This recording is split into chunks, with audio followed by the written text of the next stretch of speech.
Hi, folks. Welcome back to This Week, where we sit down with voices shaping California's conservative future. Today's guest is Lani Kane. I first met Lani at the California Congress of Republicans meeting in Santa Clarita back in 2024, and I've seen her at several CCR events since. She has decades of experience in business management, having worked in one of California's largest automotive operations, and she's now turned her focus toward political organizing, veterans advocacy, and fiscal accountability within the California GOP. Lani currently serves as the secretary of the Veterans Affiliated Council and is the founder of Atlanco Consulting. She's been a strong voice for grassroots action, volunteer coordination, and rebuilding conservative coalitions across the state. Welcome, Lani. Perfect. Was that good? Did I get it right? That was good. The only thing is like the Veterans Affiliated Council is now statewide, so it's just not Sacramento. Well, explain that to us then. How did it expand? Yeah, so the Veterans Affiliated Council is over 100 years old. And Governor Hiram Johnson, he was a founder, and he really started it to be a coalition and an umbrella for all other veteran organizations and to advocate for veterans and to help push legislation. That is mainly they call it the VAC, this acronym is short. And so, they have some really great people in the VAC. And I was part of another organization that sort of took a little umbrella underneath it. And we used to do events together. And then we coordinate one of the biggest parades in the state of California for Veterans Day. Nice. And then somehow I got bamboozled. No, I'm kidding. I don't want to say that. I was asked to be on the board as a trustee, and the secretary that was currently there got sick. And so she's like, "You got to be the secretary." And I thought, I don't know if I can, but I have been the secretary. This, I think, will be on my third term if I get appointed, because it's an appointed position. Nice. So, but that's really important work. I feel like so often in this country, and now more than ever, with how much the left has just like poisoned the narratives around everything.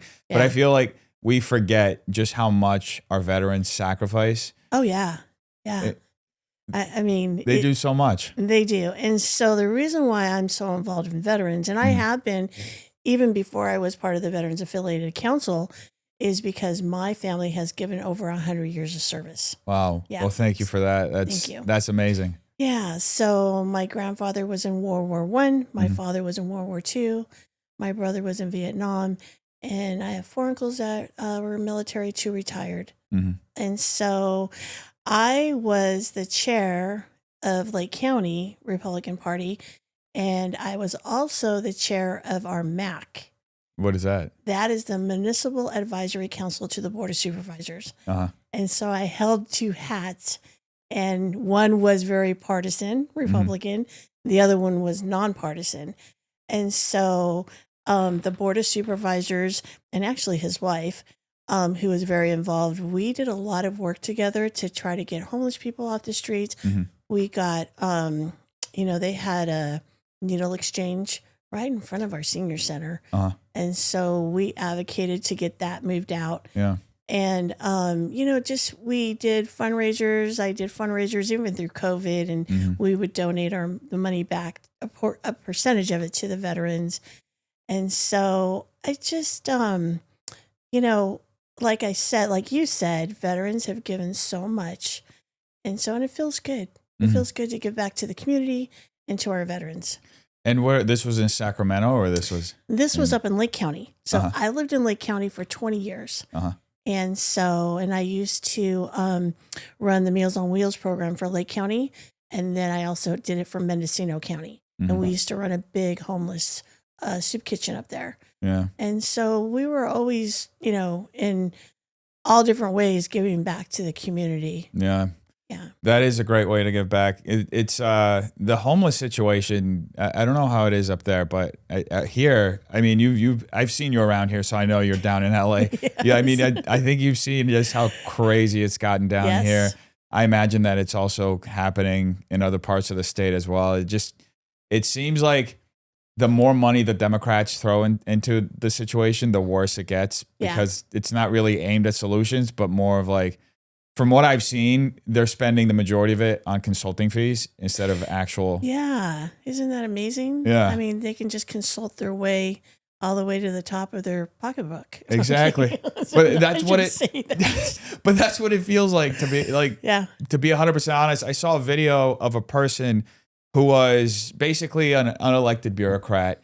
And she said she worked at doing some upper level managerial role in LA within like a homeless organization. She made $250,000 a year. And I'm thinking, okay, I mean, I understand making that much money if you're working at an investment bank, you know, but you're supposed to be, that money's supposed to be going towards helping the homeless. Exactly. Yeah. Exactly. And, you know, working with that population, you do realize that there are people out there that have had hard times. They've lost their jobs, but a big portion of them do have mental health issues and drug addiction and alcohol. And so, you know, those can be difficult things to deal with. But one thing I will say, you know, people are grateful to get food because that really is the heart of trying to help people and then providing the resources, because we used to be able to, you know, let them know, okay, you can move into temporary housing, you can go into temporary shelters. And then now the VA Medical Center, even in West LA, they're building veteran housing on the campus there. Oh, that's good. Yeah, it's incredible. So, and then I think President Trump just is redirecting money from illegal immigrants and also putting that through, you know, going towards veterans. And California has the biggest, I think, has the biggest veteran homeless population, you know? Yeah, I wouldn't be surprised. We have the biggest homeless population, period, but I wouldn't be surprised because how many we have more, do we have more military bases in most states? Yeah. Some of them are shut down, and I think, why can't we open them? You know, I mean, redirect those funds for those facilities to try to help, you know? So I know up in Lake County, we finally got a homeless shelter there, and it was the old juvenile hall. Nice. Yeah. So and how does that work? Is there a transition period, or do you need authorization from the county, or? They did have I think an MOU with the county, the nonprofit that was originally starting that. And so I used to actually go in there and help cook on the weekends because I am a chef by trade. And so you do so much. I know. Actually, cooking is my main thing. So, but I used to go in there and help cook and organize, and you know, I just enjoy it. To me, when I see people happy and they're eating, it makes me feel good. That's my thing, you know? And I think if you can find something that makes you happy in life and you can excel and bring joy to other people, then why not? Yeah. Right.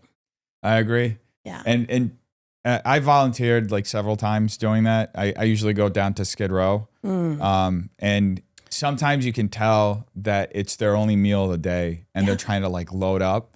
Yeah. And it's like heartbreaking. And at the same time, you're like, well, I'm glad they're at least getting this. Yes. Right.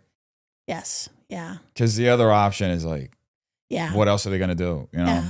One thing I have to say, so, you know, the Meals on Wheels program is regulated through AAA, and that is a good program, but it does have its flaws, as most programs do. But I really admired the staff that I worked with in the board through Plowshares up in Mendocino County. And so our executive director there, we got no government funding. But and so guess what? We never shut down through COVID. Oh, wow. So they couldn't tell you what to do, basically. They couldn't. Yeah. So interesting. but we worked really well with the local officials. And, you know, I got to say, she really did her best to protect us. And brought in, like, everybody had to wash their hands, and she was very innovative because we were a nonprofit. She built this thing made out of, I don't know, that tubing that you can use, and you can like build signs and like the LED. Yeah, I can't remember the name of what you use it. It's really light, it's flexible. It's Yeah, almost like plumbing. It is like plumbing. It's like plumbing fixtures. I think I know what you're talking about. Yeah. And so she built that across our facility where we put the food. Mm-hmm. And then she hung shower curtains, see-through shower curtains, so they could not touch us or breathe on us. Oh, wow. So there was like a little barrier. Yeah. Yeah. So, and none of us got COVID the whole time. That's amazing. Yeah. So, and she was very, I got to say, she was very nice to me because I'm a transplant recipient. And so she's like, you don't need to be in the dining room when they're here. But you know how grateful people were to get food. And even the people they put into hotels, that was their only meal. And so I hate to say it, but we would load them up, make the plates big. Yeah. Because we knew. Yeah. So, but especially through COVID where most services were shut down and then they were extra desperate. Yes. Yeah. Yes. And not even people on the street to give them something. Yeah. Yeah. So, and they're still up there running their program, and they're an awesome program. They're really involved in the community. So. And from seeing, it seems like you have, I have a very localized understanding of what it's like, the homelessness situation and how we're taking care of it in LA. You seem to have more of like a broader view because you've seen it in different parts of the state. Yes. So how do you see, first off, how do you see the progression over the years, and how do you see us possibly solving and getting out of this crisis? Because it's a crisis. Right? It is. I don't think there's, and I think that our leaders just let the ball drop and they keep passing the buck. Yeah. Yeah. I want to say that it has gotten progressively worse. Economically, just everything across the board for people. And unfortunately, there was no oversight. Strict oversight to actually see that the funds were being, sent appropriately to produce the housing that was needed. Because you see all these homeless people still on the street, and I will say this: I know that sometimes homeless people will not go to housing facilities because of the either the strict guidelines or whatever they're required to have to do there. But I feel that you could come up with programs and protocols to actually make people feel safe, because really they don't feel safe. And so then you could hopefully encourage them to enter a program and then try to, and sometimes it just won't work for people, but if you can give them the opportunity, then I say, we're one step ahead. And I really feel that food is the key, because food is what is a motivating factor for people like that will want to change. I've seen it where, they come to the facility, they're mouthy, they're ugly, they're, and they know, we're not going to tolerate that. You have to have, certain manners, and we're not going to accept that, or guess what? You're not going to get food. And so it's a motivating factor for people to want to make those changes, I feel. Yeah. It's a start. It's a start. Yeah. It's a lot. There's a lot more entailed, and I'm not an expert on mental health or anything like that, but it's a good start. And, just giving people good nutritional value is also a good start, because they're eating junk. Yeah. When they get access to something, it usually is the worst kind of food that you could have. Exactly. So it's just compounding the problem. Exactly. So that's a start, and I really hope that this administration will be able to, oversee that. I don't know how President Trump will do that and allow the states to regulate their own funding. I saw Gavin Newsom. I think I saw him on TikTok or somewhere saying that, it's unacceptable. And I thought, you're just, you're just talking. Yeah. You're just talking, unfortunately. 100%. And they're to a certain extent, they're all leading this effort to block any sort of accountability or transparency. Yeah. I saw even the I think LA comptroller, I don't know, he's a progressive Democrat, but even he was trying to do an audit on the money that LA County has spent. I think LA County spent between $1 and $5 billion in the last 5 years. Exactly. And he tried to do it and it got blocked. Yeah. And they were like, nope, you're not going to look into it. Exactly. And I mean, in any situation, in all financial institutions, you always have those checks and balances. Yeah. I mean, yeah, you're going to spend money to produce those checks and balances, but look at all the money that was wasted because nobody was doing those checks and balances. So, and I want to understand too. I saw that like around the country to build a tiny home, it's like between $40,000 and $60,000. Yeah, our state is spending sometimes upwards to $200,000 a unit. I've seen sometimes even $800,000. Yeah, insane. There's a building in downtown LA with $600 million for 60 units, I think. Yeah, to me that is so over the top, out of reach with the building and the regulations and all of that. I mean, there should be some accommodations to like try to bypass those things. And I also like those tiny homes. Yeah. But I have also seen where they have, container homes and other variables that, and part of some of our members in the Veterans Affiliated Council, we started another nonprofit called LDR. It's called Life Downrange. And so that's actually something that is going to be part of one of our programs. I want to be able to start a soup kitchen for homeless veterans and the community. And, be able to. So right now we have like Meals on Wheels, but Meals on Wheels only concentrates on the seniors, and they don't concentrate on the community, the homeless or the veterans. And so I want to focus on that. And so I have been having meetings with elected officials up in Sacramento and trying to move that ball forward. So something that we're doing. And then also other variables, another member who helped us start LDR, he has his vision of homelessness and finding not campgrounds, but people have motorhomes. Yeah. Yeah. So he has his little vision. So, and then we have one more element. The commander of the VAC has his element. So together, we've been working together this year. We actually started it. And so it's sort of exciting, but I'm all about the food. Like, Well, it's like you said, it's a motivating factor. And also you're taking care of people at a level where it's like, it's daily care basically. Yes. Yes. And it's essential. Like you can't live without food. And I think that without having food, I think everything goes up. Violence, people just get desperate. Yeah, exactly. Exactly. So I do want to pivot into your political career and how you transitioned into politics. Sure.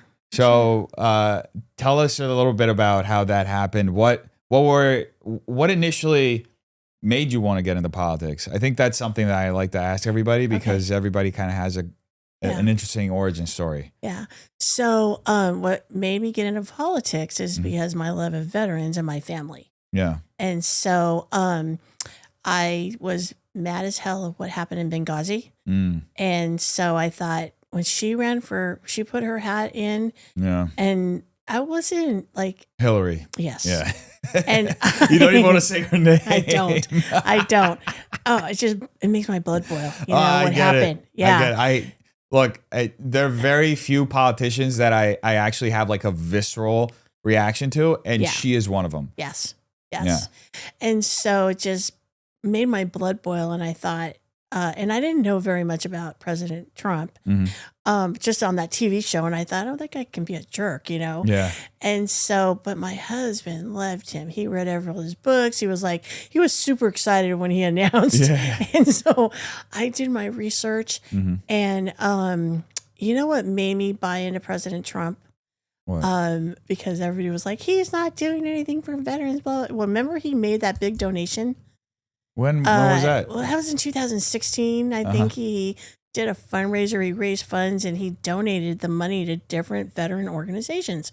Nice. And everybody was like, no, he didn't do it. But, well, you know what? I called every one of those organizations. And he made it. He did. He did. Some of them couldn't exactly, but they were it was understood that they got the money. Yeah. And that is when I said, I don't care how many marriages or whatever.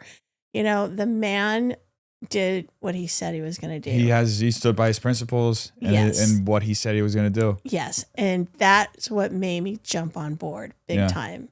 And so I marched myself down to the Republican Party because I was independent.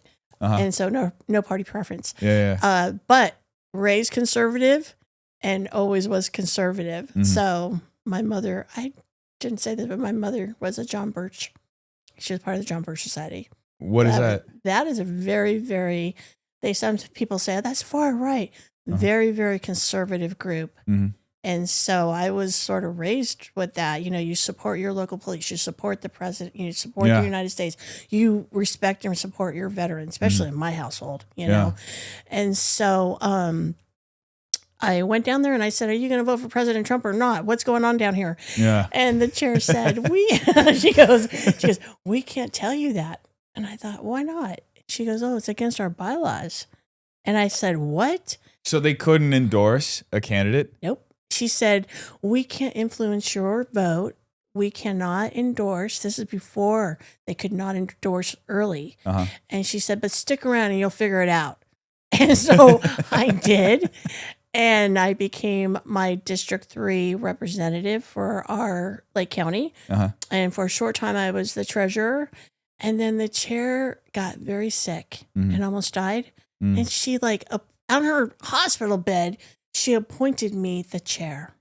Wow. Yeah. And the vice regional chair, who was a Secret Service agent, called me and said, Dee has appointed you chair. I said, I don't think I can do that. I've been the president of, swim clubs and the mommies groups and, things like that, right? You had to raise bake sale money. Yeah. And he said, you're going to do it and we're going to help you.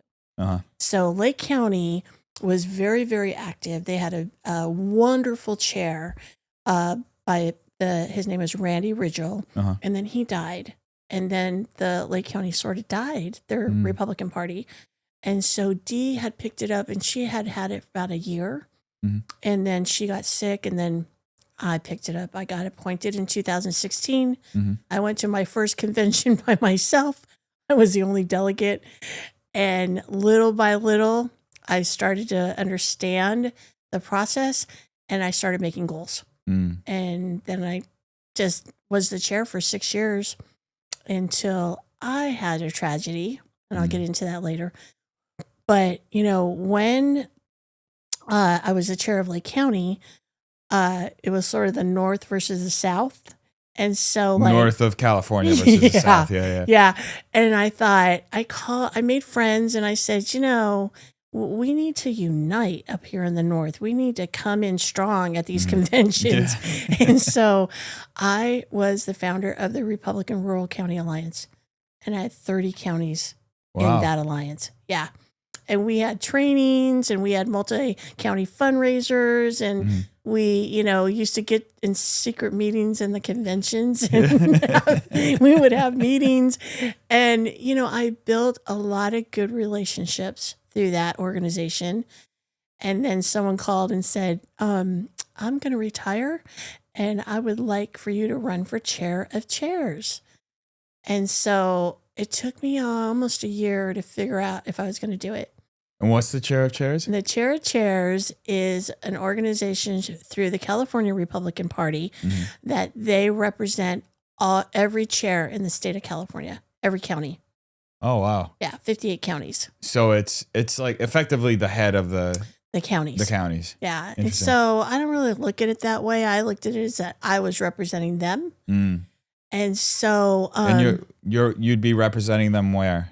At the California Republican Party. Yeah, oh, okay. I was on the state board. Oh, interesting. Yeah. And then the other representatives come from? Different, other counties? well, So it's basically like a delegate system. You'd be like a super delegate, I guess. not a super delegate, but what happens is that so the board of directors is made up of 21 people. Mm-hmm. And so you have the chair, vice chair, treasurer, secretary, and then one of those board of directors is the chair of the County Chairmen's Association. Mm. And so we are sort of a liaison between the county party and the county Republican central committees. Gotcha. Yeah. And so, it was really interesting, when I took that over, and they were very diverse. Mm-hmm. You have the North that is very, very conservative. Mm-hmm. And then you have the South or the coastal region. They're living in an environment that have more Democrats. Yeah. Right. So, you have to be able to understand your district and work with, your elected officials that are there, and then try to grow your base through the Republican Party. Mm-hmm. And so I became the chair of chairs, and then I started helping Randy, who was the secretary, and Sean Steele and Harmeet Dillon with election integrity. Which is very important. Very important. Especially in this state. Yeah. It's yeah.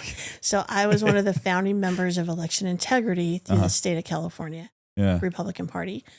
And so, I give the county chairs a lot of credit. Is there a lot of work that we still need to do? Of course, but did we accomplish a lot? Yes. Do we understand more? Yes. Do we understand the process and how to navigate that? Of course. Mm-hmm. Do I wish that we would get more money and funding? We did get some from the RNC. Mm-hmm. Definitely, because it's all volunteer basis. Some central committees have enough money that they will hire people to help with that, because have you ever done election integrity? I haven't. I know what some of that includes. I mean, I haven't gone through an election while being, but I've heard about ballot harvesting is like a big thing. Yeah. And I know people who have volunteered at polls. Yes. And that's, this last election was my first election voting in California. I'd voted in New York before and in Florida. And both times, I mean, in New York, it was like crazy. Like they asked for my ID and like proof of residence to just get the voter ID. Yeah. And then when I get there, they asked for the same thing. It was like I felt like I was, getting all these tests just to be able to vote. And then it's a paper ballot right in front of you. Here, I walked up. They were like, they asked for my name, and I asked them like, "Do you need to see my ID?" They're like, "No, we can't ask you." I think they said it was against the law or something. Yeah. And then I walk up to a screen. They don't tell me what to do or anything. And I'm just like staring at the screen. I'm like, what do I do? And she's like, oh yeah, you feed your ballot here. And I'm okay. Yeah. So, and then you just click, and something that I noticed that it really ticked me off when I was voting. So you go through like all the propositions, right? All the candidates, everything. And then you get to the federal election, to the general, right? The president. And the way they did it, it just seemed very calculated, where you had to click a button to go to the bottom to go to a different screen to see Trump. Interesting. Yeah. I voted in North Hollywood. I don't know if that was the specific machine that I had, but no other candidate, nothing else, no proposition, nothing. I didn't have to click a button to go to a different screen to be able to see him. I just want to go back to paper ballots, just what President Trump. Exactly. I mean, across the board, even in the state of even in the Republican Party. Because that's the thing too. Because we, like in New York and in Florida, I had a paper ballot. I filled it out. Yeah. I knew what it looked like. I knew exactly what here, I filled it out and the machine spit it out.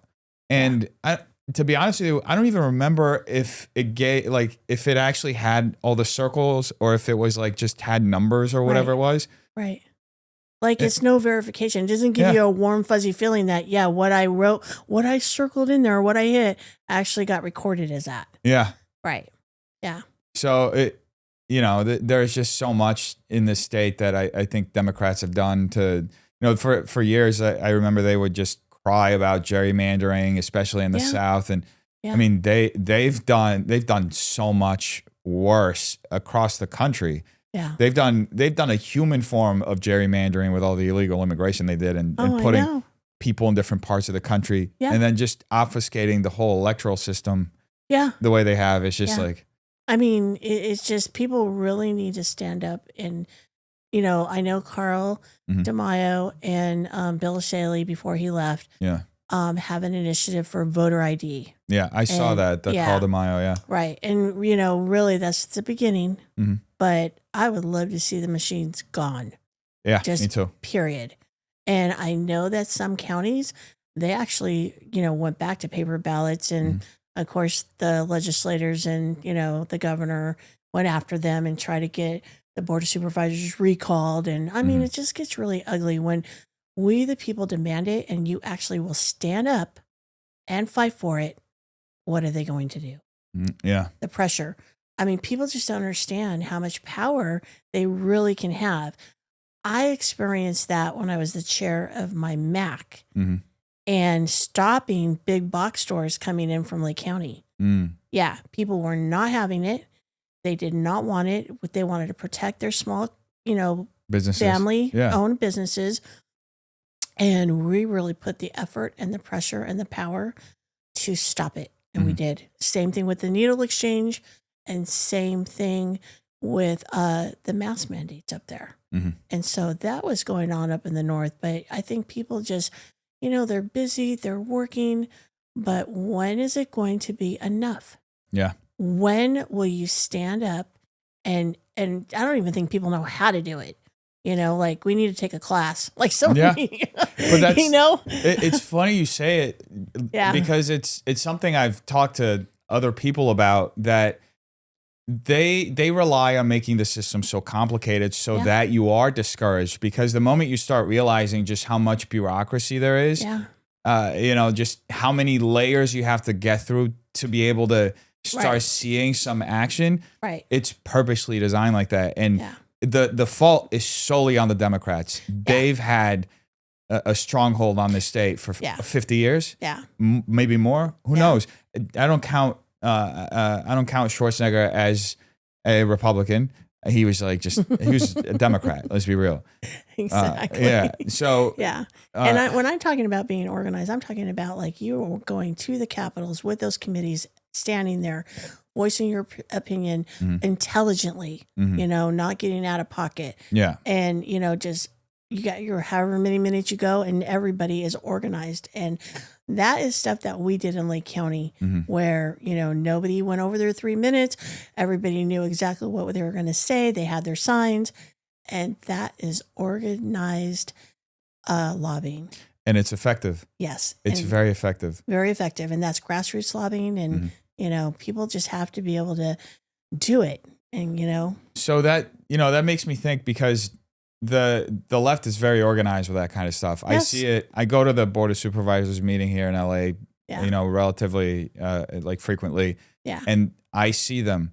They're there, all their organizations. Yep. They have the union that's there always, but they have all their little organizations that are there as well, depending on what issues being discussed. Yeah. And like you said, they all go up.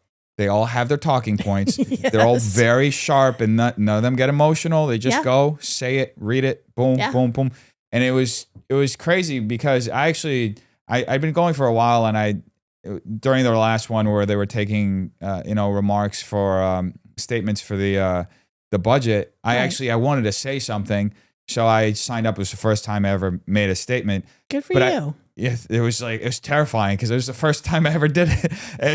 But you know what? I'm proud of you. Good for you. That is a step in the right direction. Thank you. Yeah, I mean, I still feel like there's so much more work. Yeah. And I feel like, I mean, there were 2 other people who were there with me. Yeah. From the Young Republicans. Yeah. And I hope that may have, you know, inspired them to do it too, because that day, and they saw it with me. Right.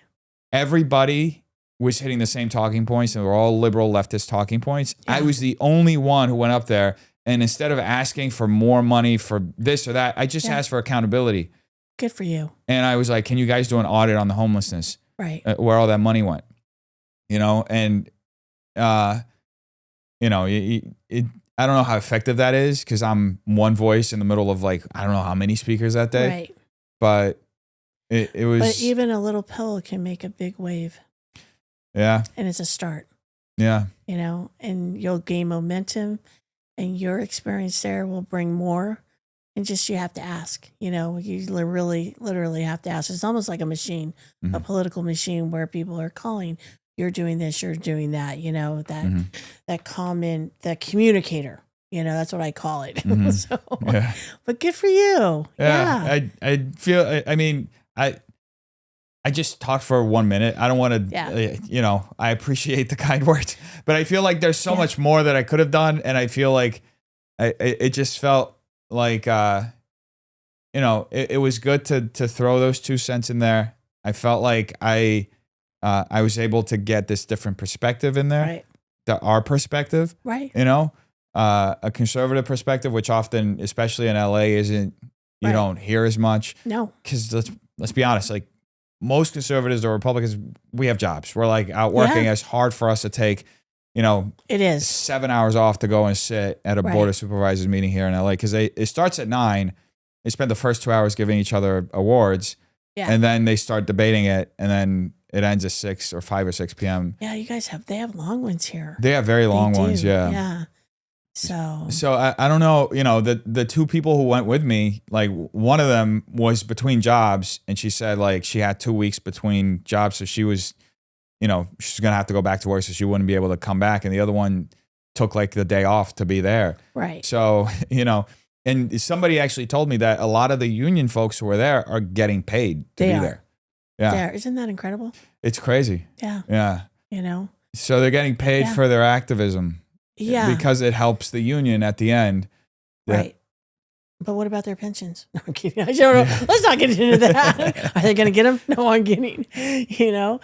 So, yeah. So that's really what got me into politics is Benghazi. It pissed me off. And, you know, what happens is that every person I have ever spoke to, something pissed them off or that was it. They wanted to get involved.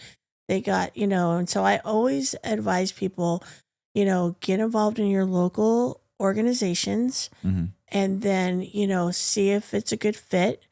Volunteer. The best way to get involved is volunteer because every organization needs help with volunteers. Yeah. Yeah. And I've seen that. And candidates too. Exactly. Yeah. Exactly. But it's the organizations that will really push for the narrative of the difference. The candidates are trying to get elected, which is, you know, also very important. But if you want to get into the meat and the potatoes, it's the organizations that really have that, you know, that whole narrative. And there's a lot of different organizations, but basically we all do the same thing, you know, in different variations. And, you know, the central committees, their job is to register Republicans and get Republicans in office. And that is that's the 2 jobs that we have. Now, do they do initiatives? Yes.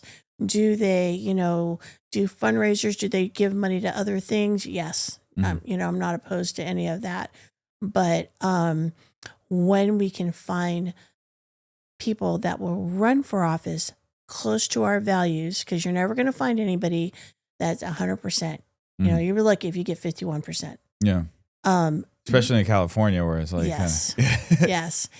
And then if you can get that and, you know, get those legislators in office, then we have a fighting chance, you know, and look, California, you know, 10 counties turn red. Yeah. And so, you know, we just have to keep building that momentum. And I don't know what's going to happen with the governor's race or even LA sheriff's race. Yeah, it's going to be interesting to see. Yeah. 26. I think for governor, there's Steve Hilton threw his hat in the ring. There's a Chad Bianco. Yes. And David Serpa. David Serpa. Yes. I don't know much about him. He's a veteran. He's running for governor. And then he ran for Congress last time. And then Leo Zaki. And there's a few other ones. There's a gentleman by the name of Daniel Mercury. He's a constitutionalist and he lives up north. And so I'm sure there's like a whole slew of them, but those are the ones that sort of stick out in my mind right now. Yeah. You know, so I say at all costs, whoever that candidate is, we need to focus on that. Yeah. And just, raise as much money as we can. Mm-hmm. And central committees need to raise as much money as they can because, there's no barriers for central committees. Oh, really? Yeah. That's as far as how much people can donate? Mm-hmm. Interesting. Yeah. So, and, LA County last year, Joe LaSousa, who I don't remember his assembly district, but he also is the president of the CRA. Him and the help of David Hernandez and a few other people, they organized and got all these billboards, electronic billboards in English and Spanish. Wow. And they were very simply put, tired of high gas prices, vote Republican. It's perfect. It was genius. Yeah. And like in a very short amount of time, he raised like over $20,000. That's amazing. Yeah. And so, that momentum just makes you feel good. It just carries, we got to keep doing that. We got to keep doing that. Yeah. So I think there's a real chance that within the next, if not now, within the next 5 to 6 years, it'll flip just because of how mismanaged the state is. Yeah. And it's evident that they don't want to fix things. I mean, I was talking to somebody yesterday about it. If we really had somebody in the governor's office who wanted to do something about the homeless crisis or any other, the energy crisis, because that's also, we have so many crises in the state that it's like hard to keep track, but we have a serious energy crisis too. Yeah. Right. And water. Yeah. We have a fire crisis. Yeah. We have a policing crisis too, because LA County is, I went to a meeting in Studio City where they were talking about how they lost 10% of their police force in the last 5 years. And they haven't been able to replace them. And they're lowering the standards, but the new recruits aren't sticking around because it's a hard job, especially in LA County. Yeah. It's a hard job, Yeah. So we have all these different crises, and a lot of them could be solved in a matter of months. Right. If there's the will to do it. But clearly that, Democrats thrive on chaos. They need it so they can keep expanding their power and justifying their policies. Right. If you can create that, that crisis, then, more money to put towards that. But, it never really does get resolved. Yeah. But I want to say I see a movement in this nation and in California where it's really starting to become we the people. Yeah. And the Republican Party, everybody has their opinions about the Republican Party, and I get that. Mm-hmm. If you can align with us at 51%, then you better stick with us because, we're not going to be having, transgender people reading to 3 and 4 year olds in our school system and our libraries. We are not going to be pushing the agenda of those books. Have you seen those books? Oh yeah, I've seen them. Or stripping parents of the right to know of what the teacher is telling their children. Exactly. That to me is insane. Yeah. And our governor signed that into law last year. Yeah. So, I just feel that people, you're right, people are sick of it. Mm-hmm. Just sick of it. And the biggest, I hate to admit this, but, when you're in your little bubble of Lake Lucerne or Lake County or Sacramento, you can't know what's going out unless you travel the state like I did. Mm-hmm. Like I traveled the state all last year running for office. And so I really have and just being the chair of chairs when I was in 2020 gives you a good view of each county, because I understand each county and the difficulties that they face. Mm-hmm. So, I feel, the movement, I feel like the movement is more of we the people. Mm-hmm. And because it's a two political party system, Republicans, we uphold the Constitution. We respect our military. We support our, first responders. We value family. Mm-hmm. We believe in God. I mean, so it's like, to me, I always say to people like, well, I don't know if I'm really Republican. And I start mentioning off these things and they're like, yeah. I go, well, do you think you could align with the politics, the actual politics of the Republican Party and the platform? Because look it up. Because if you can, at 51%, you need to join us. Yeah. I think a lot of people have just been misled by just a very artful propaganda machine. The Democrats, I mean, I hate to give them credit for anything, but they really did a good job painting Republicans in an awful light. Oh, yeah. And when you think about it, how could anybody be against the Republican platform? If you even go to the most basic level of what people like Reagan stood for, which is lower taxes. Yeah. Who wants to keep paying their government more so they can mismanage their money? Yeah. Right? Yeah. I mean, just that I think I was even a kid. It was even kind of like, I remember being a little bit of a running joke that Republicans would always run on lowering taxes. And that's what they always would win on, because it was a consensus of like, government is just corrupt. You don't want to be giving, Right. Smaller government. Exactly. You want a smaller government. Yeah. And I personally believe in that as well, and it's a really, really exciting time, I think, because I was asked to be an advisor to the National Federated High School Republicans. Wow. Yeah. Congratulations. Thank you. Yeah. And so, it's a time where kids of that generation, they are engaged. Mm-hmm. They are willing to learn. Mm-hmm. They understand that the road they've been going down, the Gen Z and the millennial. Yeah. I don't want to really bash you, but no, look, I don't mean to interrupt, but I don't take any of that personally. I think my generation has had, we're going to have to take account for what we helped happen, bring to, because we had, and look, I was even a part of this when I was graduating college. I think there was a sense of like the Great Recession and all this stuff. And there was a sense of hopelessness. And at the same time, there was a sense of like, you know what, we can do something to make this country better. We had just helped elect Obama, and I voted for him the first time around because I believed all the stuff he said. Right. And then I was like, what?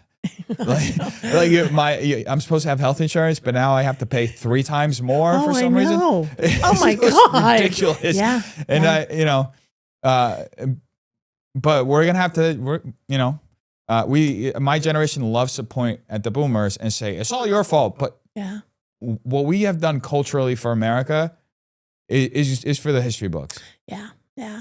But you know what? I see a change in the tides. And I was just on a meeting with a couple of high school kids, one in Texas. Yeah. And so, it was just super exciting to me. And I thought, California, we need this because we're such a big state. Mm-hmm. And yes, we do have the college Republicans and the young Republicans, but there's age limits to that. Yeah. And when I was a chair of Lake County, I wanted to start a high school Republican group. Mm-hmm. And so I had started looking into it, and I looked at Charlie Kirk's. Yeah. But he was nonpartisan. They were like, no, we can't get into politics. I think they started off as nonpartisan, and then I think they've sort of branched into it a little bit. Yeah. But I was like, no, I was very, very defined in I want a Republican, just like election integrity. And I love Election Integrity California Project. Mm-hmm. I know those 2 people, and they do a phenomenal job. And, but they're nonpartisan. Mm-hmm. And so I want to say, I'm Republican. I care about election integrity. And this is what we're doing. Yeah. I'm Republican. I'm in high school. And this is what we're doing. I like that. I think more often than not, you're told in California to not tell people you're a Republican. Especially if you are involved with the Republican Party. Like I've been told this a lot. Like don't tell them right off the bat you're a Republican. Like feel them out first, or let them figure out, or whatever it is. And I think you should. The only way to change the narrative is to be proudly Republican, outwardly Republican, and let people see you for your humanity. That's the only way you're going to break that. Yeah. And also, I think that the more people just embrace it, the more regular folks who aren't really that plugged in and may just get the messaging from the Democrats that Republicans are a certain way, like old white men, are going to see that we're actually just as diverse, or in some sense, more diverse. Yeah, and I think we care about people way more. 100%. Way more. I mean, my whole family is Democrat on my mother's side. And, like when I was running for office, my cousins and their friends, we were at a gathering, and I was just speaking about my values and what I wanted to bring across the state of California. And they're my cousin's friend, you know, and they were gay. And she was like, I like you. She goes, I don't like the Republican Party. She goes, but I like you. Yeah. And, you know, if you can make those changes, I support you. That's how it starts. Just a little bit. I read the story. It was posted, I think it was posted anonymously on Reddit, but it was this liberal woman who was just very frustrated. Yeah. And the reason why was she had just found out that this next door neighbor of hers, who was like the nicest guy she had ever met, and apparently she had this like huge crush on, she saw him wearing a MAGA hat one day walking his dog, and she's like, I can't believe he's a Republican. You know what's funny is I'm very, very upfront about it. When people, you know, and people want to talk politics. Yeah. And I mean, I'll look you right in the face and say, I'm Republican. Yeah. And then some people are like, oh, and then most of the time I get right on. Yeah. You know, they're like, and then when they realize like I'm Republican, I'm like, you know, I know what's going on. Then they're like, well, how do we get involved? And, you know, I have to say all last year I worked with an organization. They haven't really quite got it off the ground, but it was first called San Fernando Valley Alliance. And then they branched in, changed their name to Serving Family Values, and started working with an organization called 818 Collective. And then that branched into David Hernandez's group. And so like started having these events all last year, giving back to the community. And let me tell you something. That is how you start building momentum and showing people that, hey, we do care about the public. We do care about our community. We do want safer streets. We do want to protect our kids. We do want better jobs. You know, we're not just out here. And, you know, I know Benny and all those guys, they came to our very first Father's Day, and I think we're going to do it again. But, yeah, it's, you know, built momentum. And that is what I'm saying. Even though you went to the Board of Supervisors and you were one voice, that one pebble will grow. You know, it'll make the ripples. So don't give up for that. No, I'm not giving up. Yeah. I'm in it until I have faith that it's 6 years we'll turn the state rep minimum. Yeah. Maybe it'll happen before, but if it doesn't happen before 6 years. Yeah. At least moderate, at least purple, right? On the coastal regions. I don't think we have a choice if we stay, if any part of the state stays as blue as it is. Yeah. I mean, we're done. I mean, we just saw what happened with LA County and the fires. Just the level of negligence, not just from the state, but from the city, the LEDWP, just across the board, failure from every organization involved. Yes. And that's pointing unacceptable. Fingers. Unacceptable. That's unacceptable for the amount of taxes that we are paying in LA County. Exactly. Unacceptable. And nobody willing to take accountability either. Nobody willing to step forward and say, you know what? We messed up, just pointing fingers. Right.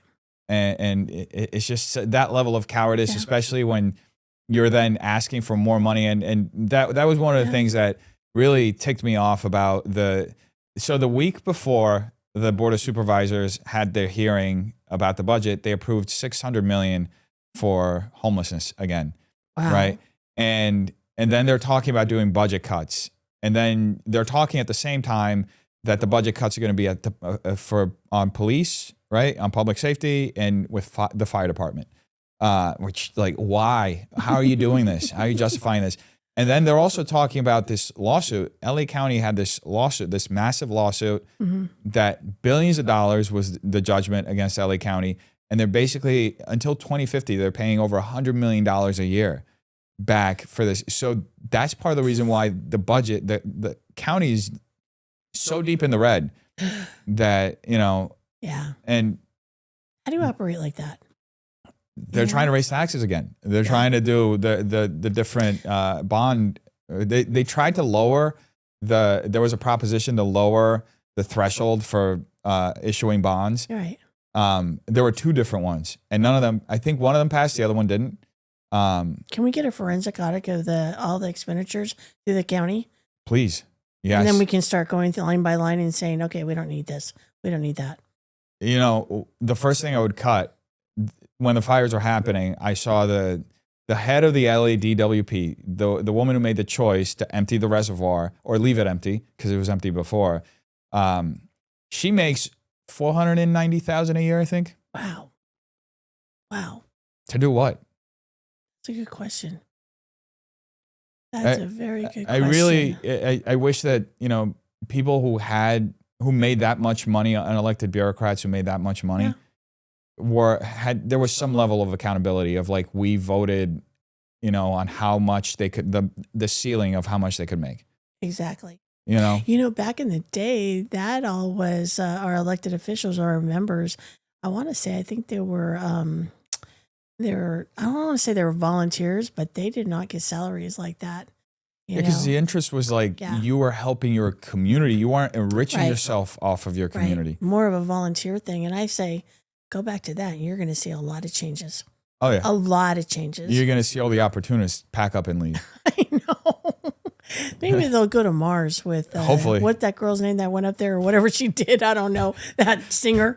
Oh, yeah, Katy Perry. Just ship her out but leave her up there. Yeah. Leave them up there. Oh, gosh, that's fun. Well, this has been fun. Thank you, Lani. I appreciate you for taking the time and coming out. I appreciate you too. I learned so much.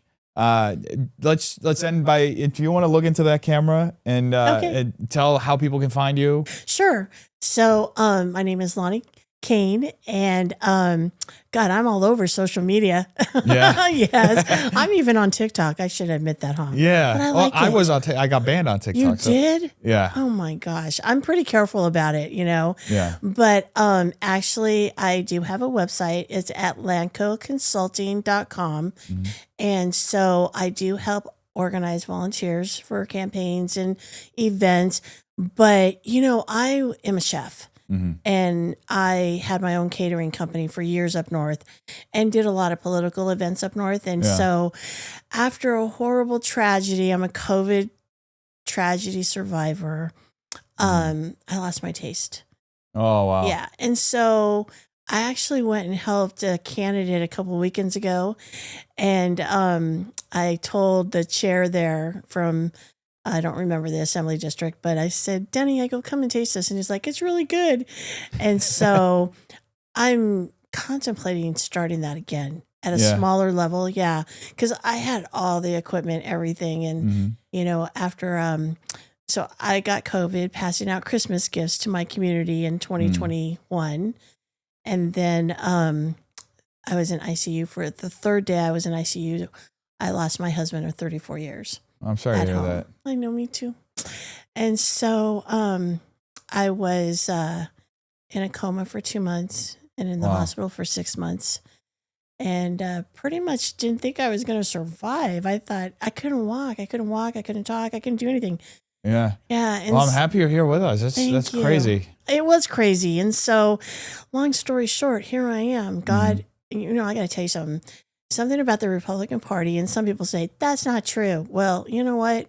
The majority of the Republican Party believe in God. And thank God they do, because I wouldn't be here without them.